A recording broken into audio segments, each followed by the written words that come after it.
ঢাকার দক্ষিণ কেরানীগঞ্জের আগানগর আমবাগিচা লন্ডনী আবাসিক এলাকার কয়েকটি সড়কে এমন বেহাল অবস্থা। দুর্গন্ধময় পানিতে ডুবে থাকা এসব রাস্তায় চলাচল করতে হয় নানা কসরত করে।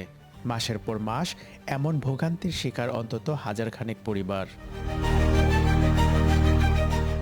এলাকাবাসীর অভিযোগ, অপরিকল্পিত ড্রেনেজ ব্যবস্থাই এমন জলাবদ্ধতার মূল কারণ।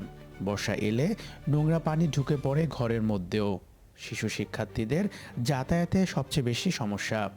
অস্বাস্থ্যকর পরিবেশে রোগশোকেও ভুগতে হয়।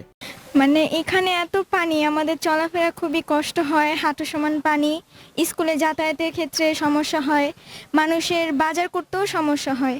কোনো সময় যদি অসুস্থ হয়ে পড়ে মানুষ, তাকে নিয়ে যাওয়া এখান দিয়ে অনেক টাফ হয়ে যায়। বাসায় পানি উঠে আমরা ঠিক মতো স্কুলে যেতে পারি না, আমরা ঘুমাতেও পারি না, আমরা চলাফেরা করতে পারি না এই পানির জন্য। সেদিন তো ঘরে ঢুকে যায় পানি, আমি 2বার চুপনি খাইছি পানির ঘরের ভিতরে।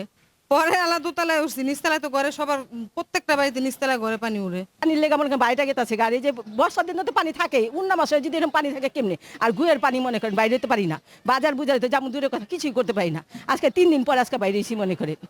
উপজেলা প্রশাসনে লিখিত অভিযোগ দিয়েও প্রতিকার পাননি ভুক্তভোগীরা।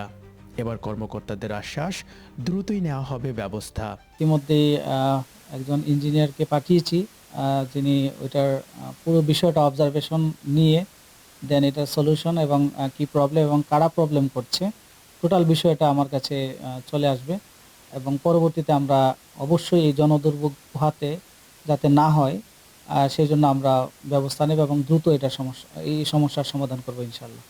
কেবল আশ্বাসই নয়, এই দুঃসহ অবস্থা থেকে দ্রুত মুক্তি চান এলাকাবাসী।